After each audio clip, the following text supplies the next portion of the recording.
अस्सलामुअलैकुम नाजरीन, वॉल्यूम 158 के पार्ट 5 में खुश आमदीद। इस एपिसोड की शुरुआत में हम देखते हैं कि मेहमद गोंजा को लेकर बाजार में दाखिल होता है। गोंजा के साथ साथ उसने उस्मान साहब के सिपाहियों को भी पकड़ा होता है। ये देखकर बुरहान और कोनूर को बहुत गुस्सा आता है। गोंजा को देखकर मलका कहती है वो दिन आ गया है। फिराक को देखते हुए कहती है मेरा बेटा जो इसकी वजह थी वो आ गई, अब तुम्हारा खून बहाने वाला आएगा। सरदार याकूब भी सरदारी खेमे से बाहर आ जाता है और हमेशा की तरह अपना नाम बनाते हुए कहता है जान ले कि मेरे बेटे ने इब्राहिम साहब से पहले इन्हें पकड़ लिया, वो भी आते ही होंगे। मेहमद गोंजा को लाकर सरदार याकूब के सामने खड़ा कर देता है तो सरदार याकूब पूछता है तुम भटक कर वापस घर आ गई हो? हाँ, क्या तुमने सोचा था कि तुम मुझसे बच सकती हो? जवाबन गोंजा कहती है ये मेरा घर नहीं रहा। यह सुनकर मलका कहती है इसे तो कोई शर्मिंदगी भी नहीं है, सांप तुम मेरे बेटे की मौत की वजह बनी हो। तो गोंजा कहती है मलका खतून हद में रहें। मलका उसे मारने के लिए आगे बढ़ती है तो गोंजा उसका हाथ पकड़ लेती है और कहती है आप होती कौन है मुझ पर हाथ उठाने वाली? ये कहते साथ ही वो उसे पीछे धकेल देती है तो सरदार याकूब गोंजा को पकड़ते हुए कहता है मैं तुम्हारी सांप जैसी जुबान काट दूंगा।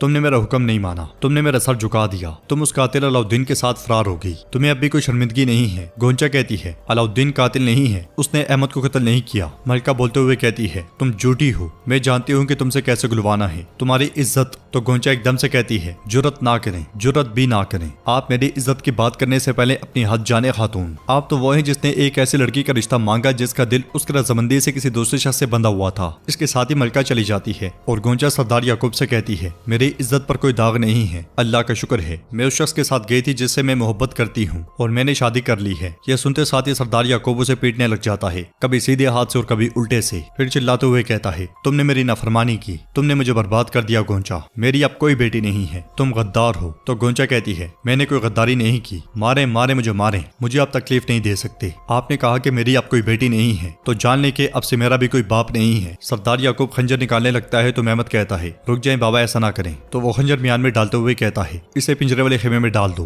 काजी ही इसका फैसला करेगा। ये सुनते साथ ही मेहमद गोंजा को ले जाता है। जंगल में इब्राहिम भी उस्मान साहब के साथ आगे बढ़ते हुए कहते हैं अलाउद्दीन के हाथ मेरे बेटे के खून से रंगे हुए हैं उस्मान साहब, लेकिन आप फिर भी नहीं मानते कि वो एक कातिल है, आप उसकी हिफाजत करके अपनी बाद वाली जिंदगी तबाह कर रहे हैं। तो उस्मान साहब कहते हैं इब्राहिम साहब ये रास्ता पुलिस रात जैसा है, कोशिश करें कि मेरे बेटे का खून ना बहे वरना सजा बहुत सख्त होगी। मेरी तरफ देखें, अलाउद्दीन बेकसूर है, आप देखेंगे, लेकिन अभी ये वक्त नहीं है। मगर इब्राहिम बे कहते हैं नतीजा ये है कि कातिल का मुझे इल्म है, जब अदालत कायम होगी और हुक्म जारी होगा मैं उसे खुद सजा दूंगा। इसलिए मैं गोलचे भागती भागती आती है और उस्मान साहब से कहती है उस्मान साहब मेहमद साहब ने गोंजा खातून को पकड़ लिया है। उस्मान साहब परेशान होते हुए पूछते हैं और अलाउद्दीन वो कहाँ है? जवाबन गोलचे कहती है उन्होंने गोंजा खातून को अलाउद्दीन साहब की गैर मौजूदगी में पकड़ा, अलाउद्दीन साहब उनके पीछे सर्दी बाजार चले गए हैं। ये सुनकर इब्राहिम बे कहते हैं खुदा का शुक्र है अब इंसाफ मिलेगा, उसे भी जल्द पकड़ लिया जाएगा। यह सुनकर उस्मान साहब कहते हैं बस बहुत हो गया, मैं अब तक खामोश हूँ, लेकिन अगर मेरे बेटे के एक बाल को भी नुकसान पहुंचा तब मेरा गजब बहुत भारी होगा इब्राहिम साहब। ये कहते साथ ही उस्मान साहब इब्राहिम साहब से उनकी टोपी ले लेते हैं और सिपाहियों से कहते हैं इब्राहिम साहब को कबीले ले जाएं। फिर जरकुतै से कहते हैं अलाउद्दीन गोंजा को वापस लाने के लिए सब कुछ करेगा, लेकिन हम गिदड़ों को उसे नहीं पकड़ने देंगे। ये कहते साथ ही उस्मान साहब घोड़े पर सवार होकर सर्दी बाजार की जानिब निकल पड़ते हैं। दूसरी जानिब से अलाउद्दीन भी घोड़े पर सवार बाजार की जानिब रवां दवा होता है। बाजार में मेहमद गोंजा को जिंदान में बंद कर देता है। गोंजा परेशान होते हुए कहती है गुस्से में होश खोकर मेरे पीछे मत आ जाना अलाउद्दीन। तो मेहमद कहता है उसमें इतनी हिम्मत नहीं है कि वो आए, लेकिन मुझे लगा कि तुम बहादुर हो, तुम हमारे साथ ऐसा कैसे कर सकती हो गोंजा? जवाबन गोंजा कहती है अगर आप में अलाउद्दीन जैसी हिम्मत है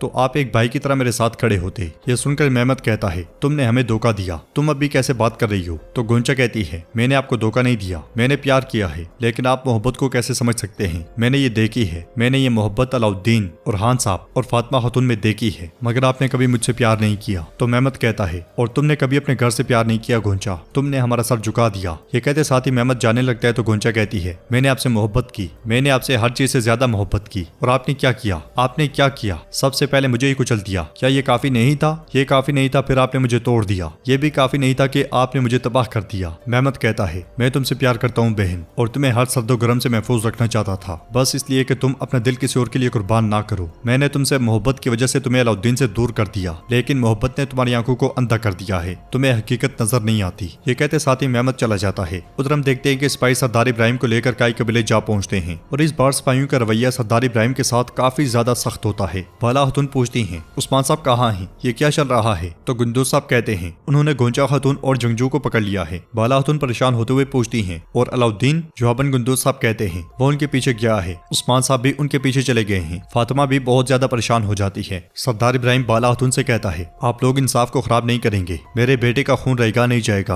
आपका बेटा जल्द या बदेर इंसाफ देखेगा। तो बाला खातून कहती है, जब तक आप हमारे हाथ में हैं वो मेरे बेटे या बहू का बाल भी बाका नहीं कर सकते, आपके साथ वही मामला होगा जो वो करेंगे इब्राहिम साहब। तो इब्राहिम भी कहते हैं, इसका मतलब है कि आप अपने बेटे की दलेरी और बेगैरती को नजरअंदाज कर रही हैं, आप लोगों के दिल और इंसाफ बोसीदा हो चुके हैं। जवाबन बाला खातून कहती हैं, अपनी हदूद जाने इब्राहिम साहब, मेरा बेटा बेकसूर है, हम हमेशा अपने बच्चों के पीछे खड़े हैं, मजीद एक भी लफ्ज ना कहना। सरदार कुंदूज के कहने पर सिपाही उसे वहाँ से ले जाते हैं और फातिमा बाला खातून से पूछती है, क्या हम भी सरदी बाजार जाएंगे? तो बाला खातून कहती है, ठहरो बेटी, हम पहले तुम्हारे बाबा का इंतजार करेंगे। दूसरी तरफ अलाउद्दीन सरदी बाजार जा पहुंचता है। अलाउद्दीन को देखते साथ ही सिपाही उस पर नेज़े तान लेते हैं। अलाउद्दीन घोड़े से उतरने के बाद आगे बढ़ता है। कबीले के सब लोग उसे देख रहे होते हैं और कहते हैं, तुम कातिल हो, तुम कातिल हो, तुम शहजादे नहीं बल्कि कातिल हो। अलाउद्दीन आगे बढ़ता हुआ सरदार याकूब के सामने जा पहुंचता है। मलका चिल्लाते हुए कहती है, कातिल कहीं के। अगले लम्हे मेहमद अलाउद्दीन पर टूट पड़ता है। ये देखकर बुरहान को बहुत गुस्सा आता है और मेहमद पूछता है, तुम होते कौन हो मेरी बहन को अगवा करने वाले? तुमने अहमद को मार दिया और मेरी बहन को अगवा किया। जिंदान में आवाजें सुनकर गोंजा परेशान होते हुए कहती है, अलाउद्दीन तुम क्यों आ गए हो? इसीलिए में उस्मान साहब सरदी बाजार में दाखिल होते हैं तो सिपाही उन पर भी नेज़े तान लेते हैं। उस्मान साहब गुस्से से कहते हैं, रास्ता छोड़ दो। सिपाहियों के ना हटने पर वो घोड़ा दौड़ा देते हैं तो सिपाही भी उनके साथ साथ चलते हैं। उधर मेहमद अलाउद्दीन से पूछ रहा होता है, अब तुम्हें मेरे हाथ से कौन बचाएगा? वो जैसे ही हाथ उठाता है तो उस्मान साहब कहते हैं, रुको रुको रुको,